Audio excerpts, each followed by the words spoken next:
우리가 그래서 고린도전서 말씀을 보고 있는데 제가 휴가 기간이기도 하고 또 우리 이제 성도분들도 많이 이제 휴가를 가고 해서 오늘이랑 다음 주까지 2주 동안 말라기 말씀을 함께 보려고 합니다. 그래서 고린도전서 제 말씀을 이제 보다가 어떤 본문을 할까 하다가 늘 그렇지만 제가 좋아하는 본문 그리고 또 이렇게 또 좋아한다고 하는 것이 항상 은혜만 되는 것은 아니긴 한데 여하튼 말라기 말씀을 함께 보려고 합니다. 처음에 교회를 개척했을 때 99년도에 아침에 새벽 예배 드리고 했을 때 이 말라기 본문으로 처음에 시작을 했었습니다. 그래서 항상 기억에 남고 또 이렇게 생각하고 이렇게 하게 됩니다. 우선 이 말라기는 이 본문이 이렇게 그리 길지 않습니다. 몇 장 안 되는 본문인데 이 본문이 어떤 방식으로 되어 있냐면 질문과 대답하는 그런 방식으로 되어 있습니다. 그래서 이스라엘이 하나님 앞에 불평하는 내용이 있어요. 원망하는 내용이 있어서 그걸 하나님께 의문을 제기를 합니다. 그러면 그 말을 듣고 하나님께서 거기에 대답을 해주시는 거예요. 그래서 첫 번째 질문과 대답, 두 번째 질문과 대답 이런 식으로 해서 몇 번에 걸친 질문과 대답이 제시가 됩니다. 그래서 처음으로 이스라엘이 하나님께 하셨던 질문이 무엇냐? 2절을 보세요. 2절에 보면 여호와께서 이르시되 내가 너희를 사랑하였노라 하나 너희는 이르기를 주께서 어떻게 우리를 사랑하셨나이까 하는도다. 그러니까 처음 질문과 대답은 이거예요. 하나님이 나는 너희를 사랑해 이렇게 말씀하셨어요. 나는 너희를 여지껏 사랑해 왔다. 지금도 사랑하고 있다. 이렇게 말씀하시는데 이스라엘 백성들은 주께서 우리를 어떻게 사랑하셨습니까? 주님은 우리를 사랑하지 않습니다. 이렇게 반문하는 거죠. 그러니까 여기에 대해서 이제 하나님께서 다시 그렇지 않아. 내가 너희를 사랑한다고 하는 것을 이러이러하게 알 수 있다라고 대답을 해주시는 그 내용이 짧지만 이 5절까지 안에 들어있습니다. 그러니까 첫 번째 질문과 대답이 뭐냐? 이스라엘 백성들이 하나님 앞에 갖고 있었던 제일 첫 번째 불평은 무엇이냐면 하나님 우리 사랑 안 하죠. 그렇죠? 하나님이 우리를 사랑한다고 하면 이럴 수가 있나요? 이런 질문을 하는 거예요. 여러분들도 신앙생활 하시면서 하나님께 그런 질문을 가져보신 적 있습니까? 하나님 저 사랑 안 하죠. 하나님이 나를 사랑한다면 어떻게 이럴 수가 있습니까? 이런 질문을. 혹은 결혼하신 분들은 옆에 있는 배우자를 향해서 당신 나 사랑하지 않지? 그런 생각을. 여러분 그런 생각을 언제 갖게 되는가? 또 거꾸로 뒤집어서 이야기를 하면 하나님이 나를 사랑하시는가 봐. 그런 생각을 가질 때가 있어요. 언제 하나님이 나를 사랑하신다는 그런 느낌을 갖는가? 또 가정생활할 때에 배우자가 나한테 어떻게 행동을 할 때에 저 사람이 나를 사랑하는구나. 혹은 자녀들이 나한테 어떻게 행동을 할 때에 우리 애들이 나를 사랑하는구나. 그런 생각을 갖는. 아이들은 또 조금 또 입장이 다르겠죠. 아이들이 엄마 아빠가 나를 사랑하시지 않는가 봐. 이런 생각도 했다가 그 다음에 또 엄마 아빠가 나를 사랑하는가 보다. 그런 생각을 했다가 제가 가끔 이렇게 생각해 보면 우리 성도분들이 생각할 때는 제가 막 이렇게 험악한 이야기도 설교 시간에 하곤 하지만 더 험악한 이야기들도 사실은 있거든요. 근데 이게 제가 어렸을 때 살았을 때 가만히 생각해 보면 몇 번 말씀드린 적이 있습니다만 초등학교 2학년 때 아프리카를 가겠다고 가출을 했다가 당일날 잡혀와서 죽도록 두들겨 맞고 그런 또 이제 어렸을 때 어머니한테 이제 혼나거나 그러면 마음이 이제 상하니까 안 되겠다. 가출을 해야 되겠다. 혹은 죽어버려야 되겠다. 엄마가 나를 사랑하지 않나 봐. 엄마가 나를 낳은 다음에 내가 너무 못생겨서 눌러놓은 오징어처럼 생겼다느니 외계인을 낳은 줄 알았다느니 이렇게 하셨는데 실제로 나는 어쩌면 외계인일지도 몰라. 이런 생각 이렇게 그런 생각을 해본 적이 없나 봐요. 선우는 외계인이 되는 생각 해본 적이 없어. 그렇구나. 그래. 애들이 기본적으로 인물이 괜찮으면 자기가 외계인이라는 생각을 잘 안 해볼 거예요. 그래서 이게 고민을 하는 거예요. 여러분들도 한번 생각해 보세요. 언제 그런 생각을 하시나요? 하나님을 향하여, 배우자를 향하여, 자녀를 향하여, 부모를 향하여. 그래서 나는 사랑받지 못해. 저 사람은 나를 사랑하지 않아. 그런 생각이 언제 있는가? 자, 이 본문에 보시면 사실 이스라엘 백성들이 왜 하나님이 우리를 사랑하지 않는다 이런 생각을 하게 됐는지에 대해서 구체적으로 설명이 없어요. 그냥 하나님 우리 사랑 안 하는 거죠? 이렇게 반문만 했다고요. 다만 여기 보면 간접적으로 추론할 수 있는 내용은 나옵니다. 이 3절 보시면 2절 중간부터 해서 3절에 보시면 에서는 미워하였으며 그의 산들을 황폐하게 하였고 그의 산업을 광야의 이리들에게 넘겼느니라. 그러니까 하나님 말씀을 하시면서 내가 에서가 갖고 있던 산들은 또 황폐하게 하고 그의 산업은 광야 이리들에게 다 넘겨버렸다. 이런 얘기를 하셨어요. 이 얘기를 왜 하나님이 굳이 하셨을까? 보면 이게 아마 간접적인 이유 제시가 아닐까 싶어요. 그러니까 이스라엘 백성들이 생각할 때에 지금 포로로 바벨론에 끌려갔다가 돌아왔거든요. 돌아왔는데 가나안에 돌아는 왔지만 가나안에 원래 거주하던 사람들이 다 터줏대감처럼 자리를 잡고 있고 그 주변에 있었던 에돔 족속, 에서의 후손들이 또 못 살게 굴고 그런 거예요. 그래서 이 이스라엘 백성들이 생각할 때에 우리는 왜 약속의 백성이라고 하는데 하나님이 우리를 사랑하시고 우리를 특별히 선택하셨다고 하시는데 그럼에도 불구하고 우리는 이렇게 먹고 살기도 힘들고 괴롭힘을 당하고 되는 일은 없고 왜 이 모양이지? 저 옆에 있는 사람들은 에돔 족속은 보면 하나님을 믿지도 않고 성실하게 살지도 않고 어떻게 보면 유랑민족처럼 엉망진창인 것처럼 보이는데 그들이 항상 우리를 괴롭히고 그들은 뭔가가 잘 되는 것처럼 보이고 그들은 형통한데 우리는 왜 이 모양이지? 이런 생각을 가졌던 것 같아요. 그러니까 이게 뭐 추론이기 때문에 명확하게 이거라고 이야기할 수는 없어요. 근데 본문에서 쭉 전개되는 내용을 생각해 보면 아마 그게 맞지 않나 싶어요. 그럼 뭐 우리들도 마찬가지죠. 왜 우리는 예수님 믿는 사람들이고 성도들이고 또 하나님의 자녀라고 하는데도 불구하고 이렇게 되는 일이 없습니까? 이게 시험만 보면 떨어지고 승진은 늘 꼴찌로 하고 늘 몸은 아프고 가정에 불안은 있고 뭔가 하려고 하면 계획대로 잘 되지 않고 잘 틀어지는 왜 이런 지경입니까? 반면 이 신앙생활하지도 않는 저 불신자들은 항상 무언가가 잘 되고 성공하고 윤택하고 아프지도 않고 참 그렇잖아요. 그죠? 언젠가 요즘도 제가 이제 여름에 개도 안 걸린다는 감기가 걸려가지고 그냥 목소리가 듣기 좋죠. 그죠? 예전에 한번 감기가 걸려가지고 내과를 갔어요. 내과를 갔더니 여의도에 있던 내과였는데 의사 선생님이 아주머니셨는데 저한테 그러시더라고요. 왜 이렇게 감기가 걸리셨을까요? 하시면서 제일 처음 묻는 말씀이 술을 좀 하시나요? 그래서 아니요. 담배를 좀 피우시나요? 아니요. 아니 어쩜 그렇게 모범적으로 사세요? 그러시더라고요. 그 다음 말은 뭐겠어요? 근데 왜 감기가 걸렸을까? 보면 그냥 밤새도록 술 퍼마시는 사람도 간이 멀쩡한데 술 한 모금 안 마시는데도 불구하고 그냥 이상하게 몸이 아픈 그런 경우들이 있잖아요. 그러니까 왜 하나님을 나는 사랑한다고 생각하고 하나님 백성이라고 그렇게 하는데 나는 이렇게 되는 일이 없고 저 사람은 죽도록 죄 짓고 신앙과 아무 상관없이 담쌓고 저렇게 사는데도 형통합니까? 하나님 나를 사랑한다고 한다면 과연 이런 일이 벌어질 수 있는 겁니까? 이게 맞는 겁니까? 라고 이제 질문을 제기한 거예요. 여러분들은 어떤 이유를 가지고 하나님 나를 사랑하십니까? 의문을 제기하십니까? 한번 생각을 해보세요.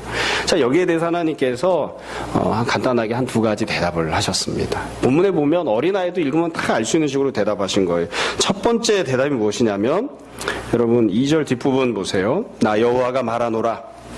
에서는 야곱의 형이 아니냐. 그러나 내가 야곱을 사랑하였고 에서는 미워하였으며 이렇게 나옵니다. 그러니까 이 하나님의 첫 번째 내가 너를 사랑해 라고 하는 것을 어떻게 알 수 있느냐면 하나님 이렇게 말씀하신 거예요. 내 앞에 두 사람이 있었다. 에서도 있고 야곱도 있고 그런데 내가 에서를 선택하지 않고 야곱 너를 선택했다. 그게 내가 너를 사랑했다는 증거야. 이렇게 말씀하신 거예요. 그러니까 사랑했다고 하나님이 말씀하시면서 처음에 말씀하신 건 선택을 가지고 말씀하십니다. 선택. 두 가지가 있는데 그 중에 다른 하나는 옆으로 젖히고 내가 너를 선택했잖아. 에서가 있지만 에서가 아니라 너를 선택했잖아. 그렇게 선택으로 말씀을 하셨어요. 여러분이 사랑하기 때문에 선택했다고 이야기하는 것은 이 성경에 보면 구약부터 신약까지 계속 반복해서 나오는 겁니다. 이스라엘 백성들이 애굽에서 종살이 하다가 하나님이 그들을 구원하셔서 출애굽을 베풀어 주셨죠. 출애굽해서 시내산에 가서 언약을 맺을 때 하나님 뭐라고 하셨냐면 온 세계가 다 내게 속했지만 그중에 특별히 내가 너를 선택했다 이렇게 말씀하세요. 선택했다. 그래서 선택했다고 하는 것이 사랑하는 그런 근거라고 말씀하시는 거예요. 여러분 가만히 생각해 보시면 우리나라는 그런 점에서 보면 선교사들이 매우 좋아했던 나라예요. 왜냐하면 우리나라 예전에 선교사가 들어왔을 때 이 나라 이름이 뭐죠? 조선이잖아요. 조선. CHOSUN. 선택했다의 과거형. 이렇게 선택받은 나라. 선택받은 나라. 그렇게 생각한 거예요. 그러니까 좋게 붙여서 이야기하려니까 한 것이지만 하나님이 여러분을 선택하셨습니다. 이름 자체가 선택이잖아요. 이렇게 이야기했었다고요. 선택한 거예요. 선택한 거. 연애를 할 때도 마찬가지예요. 그렇죠? 제가 늘 감사하게 생각하는 거 선택을 받은 거죠. 다른 모든 여자들은 저를 선택한 적이 없어요. 그랬는데 선택을 받은 거야. 나를 사랑하니까 이렇게 설명을 한 거예요. 여러분, 하나님께서 이스라엘 선택했을 때에 이것이 왜 사랑이라고 하는 사랑의 증거가 될 수 있느냐? 그 해답은 아주 간단해요. 선택할 만한 아무런 다른 이유가 없기 때문입니다. 하나님께서 구약 성경을 보면 이스라엘 백성들에게 항상 말씀하실 때 이렇게 얘기하세요. 너 잘난 게 있니? 잘난 게 있니? 너 돈 많아? 돈 없잖아. 너 키가 커? 키가 안 크잖아. 너 사회적 지위가 높아? 사회적 지위도 높지 않잖아. 그럼 숫자가 많어? 너보다 숫자가 많은 민족이 많아. 다른 사람들보다 너희 숫자가 적어. 그럼 너희 신분이 어땠는데? 애굽에서 종살이 하고 있었던 노예 신분이었잖아. 그러면 내가 너의 무엇을 보고 너를 선택했을까? 내가 너를 선택해야 되는 이유가 무엇이겠니? 항상 그 질문을 하세요. 왜 선택한 거죠? 내가 너를 사랑했기 때문에 선택한 거야. 사랑했다고 하는 것, 그거 한 가지를 빼면 도대체 내가 너를 왜 선택해야 하는지, 왜 선택했는지 그 이유를 내게 한번 이야기를 해봐라. 그 이유를 한번 얘기를 해봐. 그러니까 사랑하니까 선택했다고 하나님께서 그렇게 말씀을 하십니다. 이건 우리들이 항상 신약시대에 또 말씀하시는 거예요. 우리가 그냥 입으로만 하는 고백이기도 하지만 벌레만도 못한 우리를 선택하셨다. 그렇게 이야기를 하죠. 그렇죠? 진심으로 자기 자신을 그렇게 생각하는 사람이 많지 않을 수도 있어요. 그런데 정말로 하나님께서 나보다 다른 사람들 훨씬 더 잘난 게 많은데 그럼에도 불구하고 나를 선택하셨다. 그러니까 하나님 나를 선택하신 걸 보니까 내가 사랑을 받는 건가 보다. 그렇게 이제 이해할 수 있는 거죠. 그러니까 하나님이 지금 그것을 이야기를 하세요. 그 말씀을 하세요. 내가 너를 사랑해. 어떻게 알 수 있다고요? 내가 너를 선택했잖아. 너를 선택할 만한 다른 아무런 이유가 없는데도 불구하고 내가 너를 선택했잖아요. 여러분, 우리가 이것을 늘 생각을 했으면 좋겠습니다. 하나님께서 이스라엘 백성을 선택하신 다음에 이렇게 오늘 본문에 나오진 않지만 하나님께서 이스라엘 백성들에게 항상 이름을 바꿔주셨어요. 아브라함을 부르신 다음에도 이름을 주셨잖아요. 출애굽해서 이스라엘 백성들이 광야 생활을 할 때 하나님께서 그들에게 새로운 이름을 주신 이름이 있습니다. 오랫동안 우리 교회에서 함께 신앙생활을 하셨던 분들은 제가 설교 시간에 여러 차례 말한 걸 들어보신 적이 있을 거예요. 이스라엘 백성을 향해서 하나님께서 너는 나의 보석이야. 그러면서 이름을 바꾸자. 그래서 이스라엘 백성들을 세굴라라고 불렀습니다. 국어 시간처럼 초등학교 때처럼 따라해 봅시다. 세굴라가 히브리어로 보석이란 뜻이에요. 보석. 참 묘하죠? 하나님께서 이스라엘 백성들에게 보석을 주겠다고 하신 게 아니에요. 내가 너에게 소유물을 주마, 보석을 주겠다 이렇게 말씀하신 게 아니에요. 그 다음에 너는 원래 보석인데 여지껏 그걸 잘 모르고 살았던 거야. 넌 미운 오리 새끼처럼 스스로가 보석인 줄도 모르고 지내고 있어. 그렇게 말씀하신 것도 아니에요. 너는 사람들이 보면 원래 노예야. 너는 사람들이 보면 원래 볼품 있는 게 아니야. 그렇지만 내가 너를 나의 보석으로 삼겠다. 내가 너를 나의 보석으로 만들어줄게. 그래서 이스라엘 백성들의 이름을 세굴라, 보석이라고 하셨어요. 그래서 실제로 세굴라라고 부르셨어요. 세굴라. 연애할 때 말이죠. 남자친구가 여자친구에게 이렇게 애칭을 정해. 제가 이 설교를 준비하다 보니까 99년도에 했던 설교 원고가 아직 남아있어요. 그 설교 원고에 보니까 이렇게 써있더라고요. 99년도에 우리 교회가 낙성대 전철역 지하에 있을 때 조헌이라고 하는 형제 한 명이 있었습니다. 여자친구는 의정부에 살고 남자친구는 서울대를 다녀서 이 기숙사에 있었어요. 그런데 의정부에 사는 여자친구가 남자친구를 교회를 데리고 가려고 이 학교에서 제일 가까운 교회를 찾다가 지하실에 있는 우리 교회로 데리고 온 거예요. 여자친구가 의정부에서부터 계속 와요. 매주. 참 지극한 정성이죠. 그렇죠? 남자친구는 호빵맨처럼 생겼어요. 이렇게 동그래가지고 얼굴도 동그랗고 몸도 동그랗고 배도 앞뒤로 동그랗고 이렇게 동그란 그런 형제였는데 이 설교 연구를 보니까 그 형제를 이름이 조헌인데 이 형제를 우리가 애칭으로 헌이 형제라고 부르자. 헌이 이렇게 부르기로 했다는 거예요. 제가 이걸 읽으면서 정말 이미지랑 안 맞는다 생각을 했어요. 연애할 때 그렇게 부르잖아요. 그렇죠? 헌이 뭐라고 부르는 거예요? 꿀 아니면 애기 이렇게 부르잖아요. 여러분 연애할 때 자기 여자친구를 보고 보석 이렇게 불러보신 분, 너는 나의 다이아몬드야. 그래서 다이아몬드 이렇게 불러보신 분, 저 못 들어봤어요. 하나님이 그렇게 하시겠다는 거예요. 출애굽한 다음에 너는 나의 무엇이라고요? 세굴라. 너는 나의 보석이야. 그러면서 이스라엘 백성 엉망진창으로 살았죠. 그리고 나서는 포로로 바벨론에 끌려갔습니다. 바벨론 포로로 끌려간 다음에 하나님께서 이스라엘 백성들에게 내가 너에게 새로운 이름을 주겠다. 내가 70년이 차면 너희를 다시 돌아오게 할 건데 내가 너에게 새로운 이름을 줄 거야 하고 나서 일반 교회 성가대에 많이 붙여있는 이름이에요. 새로운 이름을 하나 주셨어요. 그게 뭐냐면 헵시바입니다. 헵시바. 헵시라는 건 my joy, 바라는 건 in her라는 뜻입니다. 그러니까 헵시바라는 my joy in her 이런 뜻이에요. 그러니까 우리 식으로 얘기하면 뭐예요?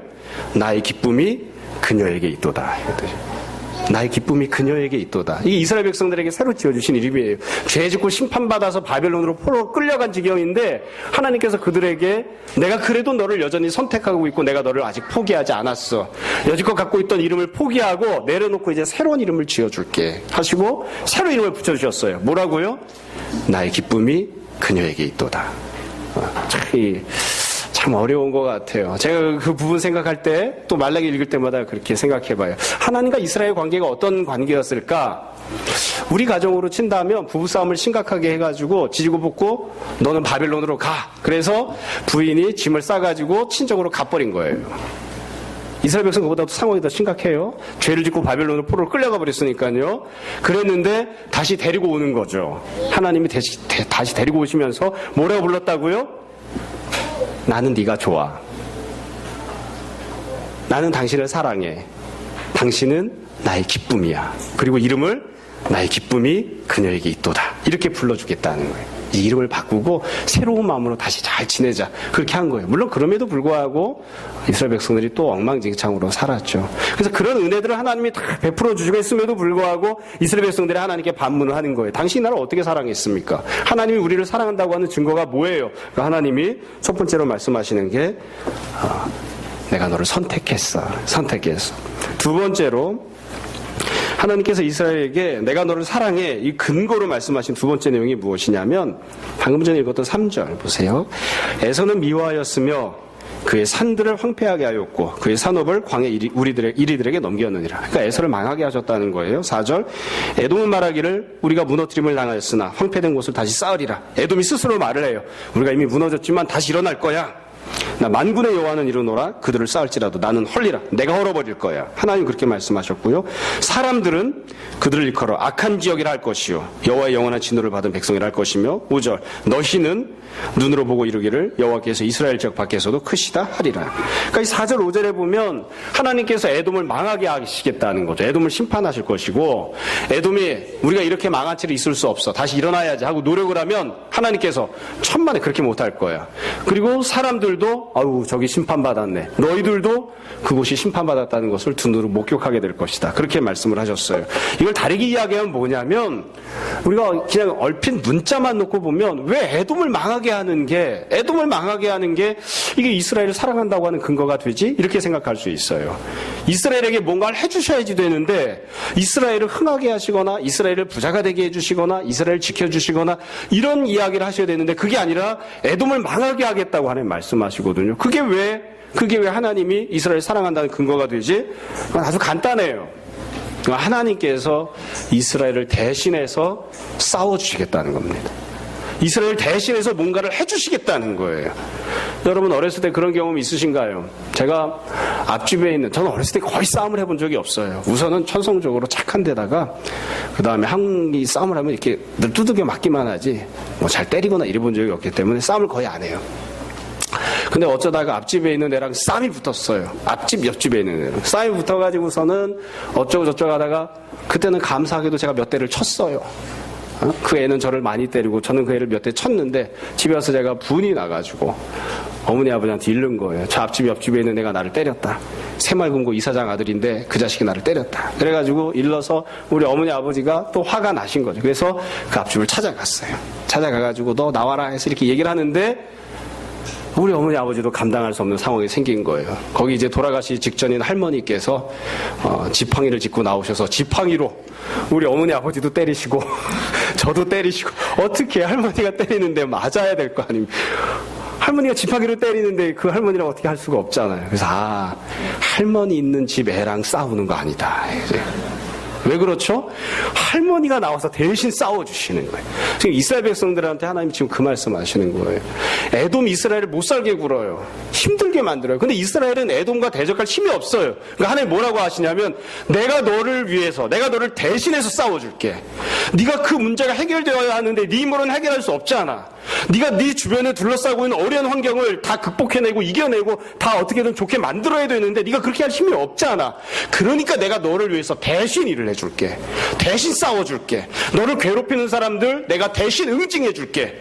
하나님께서 그렇게 말씀하시는 거예요. 이게 두 번째 근거예요. 하나님 이스라엘을 사랑한다는. 그러니까 이런 쉽게 풀이하면 이겁니다. 사랑이라고 하는 것은, 하나님께서 이스라엘 백성을 사랑했다고 하는 것은 그 사람이 자기 힘으로 할 수 없는 무언가 어려운 일을 당하고 있을 때 그 사람을 위해서 무언가를 해주는 거예요. 그 사람을 대신해서 내가 무언가 희생해주고 헌신해주고 그 사람이 감당해야 될 고난을 내가 대신 그 고난의 짐을 짊어져 주는 거예요. 그게 싸우는 것이라면 혹은 매를 맞는 것이라면 대신 가서 싸워주고 대신 매를 맞아주는, 그게 바로 내가 그 사람을 사랑한다고 하는 그런 표식이에요.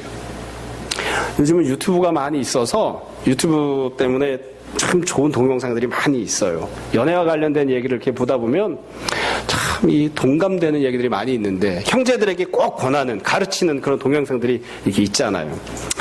연애할 때 절대로 이런 일을 해서는 안 된다. 이렇게 하면서 또 제가 인상 깊게 보았던 동영상 하나가 그거예요. 그 여자 간사님, CCC인가요? 연애 상담하시는 분. 자매가 와서 형제에게 이야기를 한 거예요. 자매가 형제에게.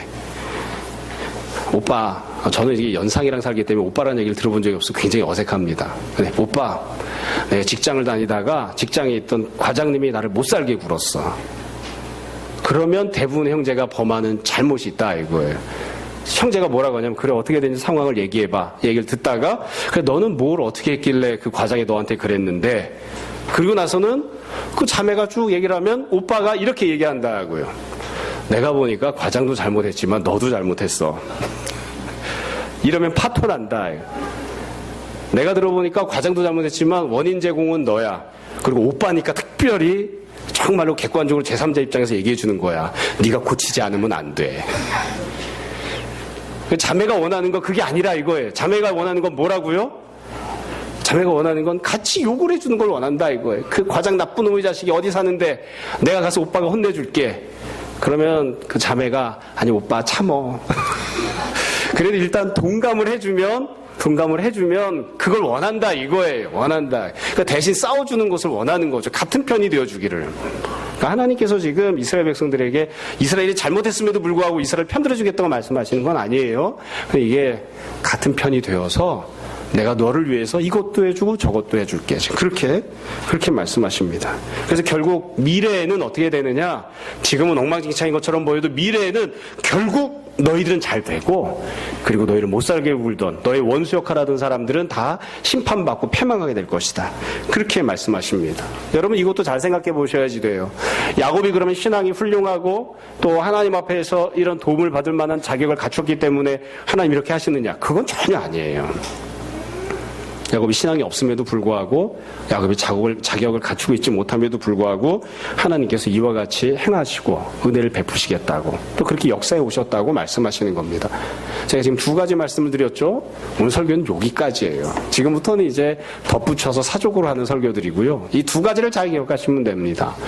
여러분, 하나님께서 이스라엘 백성들에게 내가 너를 사랑해, 그걸 어떻게 알 수 있느냐? 두 가지 말씀을 하셨어요. 첫 번째는 무엇입니까? 내가 너를 선택했다. 두 번째는 내가 너랑 같은 편이잖아. 내가 너를 위해서 역사해주고 내가 너를 위해서 싸워주잖아.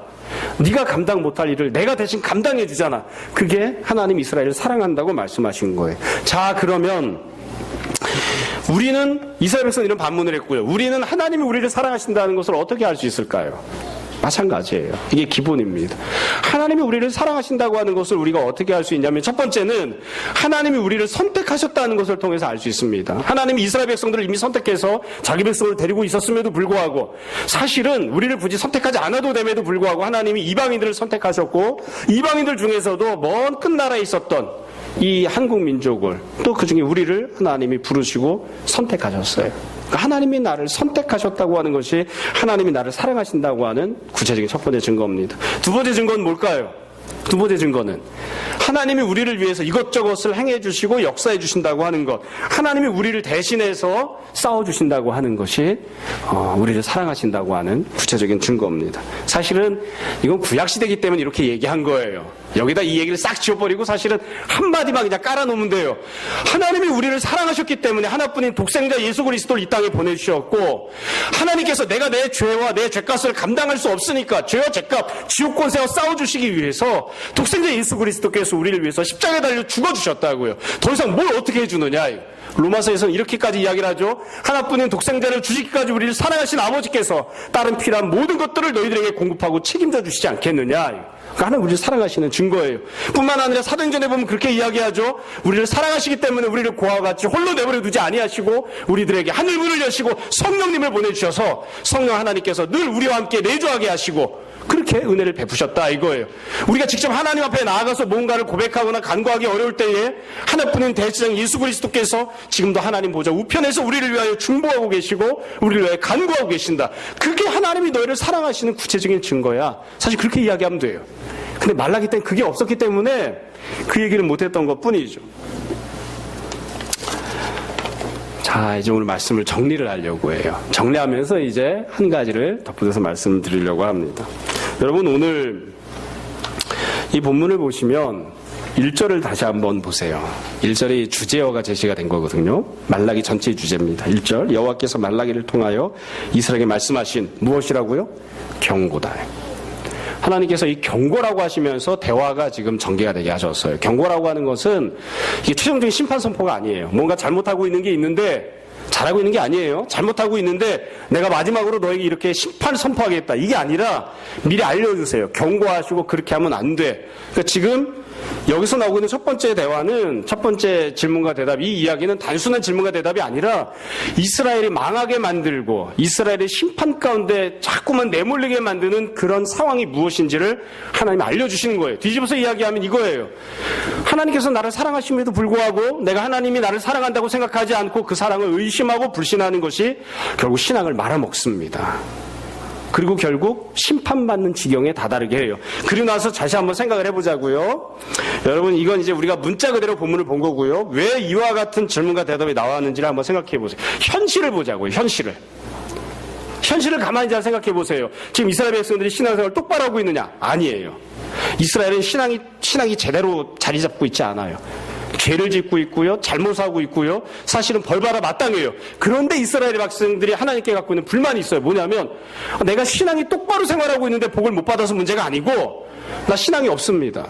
엉망진창으로 살고 있습니다. 그런데 옆을 보세요. 저 사람들은 나보다 신앙이 더 없잖아요. 저 사람들은 아예 불신자이고 하나님을 알지도 못하잖아요. 내가 신앙이 없기는 하지만 불신자도 잘 살고 있으니까 내가 비록 신앙이 없어도 불신자보다 더 잘 살게 해줘야 정상인 거 아닙니까? 라고 지금 불만을 제기하고 있는 거예요. 근데 사실 이스라엘 백성들은 지금 심판받아도 할 말이 없어요. 신앙이 없거든요. 죄 짓고 살고 있거든요. 근데 불만이 뭐냐면 내가 비록 죄를 짓고 있지만 내가 온전한 모습은 아니지만 내가 옳지 않지만 그렇지만 나보다 옳지 않은 놈들도 있잖아요. 근데 그 놈들은 더 잘 살고 있잖아요. 그러니까 하나님이 나한테 내가 비록 죄를 짓고 있어도 신앙이 없어도 잘못 살고 있어도 하나님이 나한테 좀 잘해줘야 되는 거 아닙니까? 그게 지금 불만인 거예요. 그게 이해가 되시죠? 물론 죄를 짓고 있어도 하나님이 그 죄를 용서하시고 덮어주시고 이스라엘에게 은혜를 베푸십니다. 하지만 그건 온전한 관계가 아니에요. 온전한 관계가 아니에요. 제대로 관계가 형성이 되고 정말로 온전한 모습이 되려면 우리가 1장 5절까지 읽었지만 그 다음에 무슨 내용이 나와야 될까요? 정말로 하나님이 하시고 싶은 얘기는 사실 여기 기록되지 않았어요. 다음 주에 보게 될지 어쩔지 모르지만 두 번째 질문과 대답에 하나님이 정말로 하고 싶은 얘기가 나와요. 다시 말씀드립니다. 이스라엘은 지금 욥과 같은 인생이 아니에요. 신앙생활 똑바로 하고 있는데 내가 왜 고난받습니까? 이게 아니에요. 죄 짓고 있고 신앙생활 엉망진창이고 그럼에도 불구하고 나보다 엉망진창인 놈들도 있는데 저 놈들은 더 잘 살잖아. 내가 뭐가 문제야? 왜 내가 이런 지경을 당해야 되는 거지? 이게 불만인 거예요, 지금. 다시 말씀드리지만 엉망진창으로 죄 짓고 있어도 덮어주고 용서하고 사랑해줘야 됩니다. 그게 하나님의 사랑이고요. 그게 가족이기도 해요. 근데 그 모습을 그대로 갖고 있으면 절대로 회복되지 않아요. 온전한 모습이 될 수가 없어요. 그래서 하나님이 정말로 하시고 싶은 이야기는 그 뒤에 나온다고요. 나와야 또 정상이고요. 뭘까요? 너는 왜 지금과 같은 상황이 되었다고 생각하니? 네 힘으로 해결할 수 없는 이런 좋지 못한 상황이, 에돔이 너를 공격하고 내가 선택하지도 않았고 은혜를 베풀지도 않은 에돔조차도 저렇게 살고 있는데 왜 너는 내가 선택했고 내가 너를 위해서 싸워주고 내가 너를 위해서 역사해주고 있음에도 불구하고 왜 지금과 같은 상황이 되었다고 생각하니? 내가 너를 사랑함에도 불구하고 왜 지금과 같은 상황이 되었다고 생각하니? 사실은 그 이야기가 진짜 하고 싶은 이야기예요. 왜 그럴까요? 왜 이스라엘 백성들 지금과 같은 상황이 된 걸까요? 하나님이 사랑하지 않기 때문에? 아니에요. 하나님은 그들을 사랑하세요. 근데 왜 지금과 같이 되었을까요? 대답은 간단해요. 이스라엘이 하나님을 사랑하지 않기 때문이에요. 이스라엘이 하나님을 사랑하지 않기 때문에. 하나님은 굉장히 점잖으세요. 굉장히 사랑하는 마음으로 대하시는 것 같아요. 제가 하나님이었으면 대부분 이렇게 질문했을 것 같아요. 너는 나를 사랑하니? 네가 나를 사랑한다고 하는 증거가 있으면 대봐. 너는 나를 선택한 적이 있니? 네가 나를 위해서 대신 싸워준 적이 있니? 네가 나의 미래를 향한 계획을 가져본 적이 있니?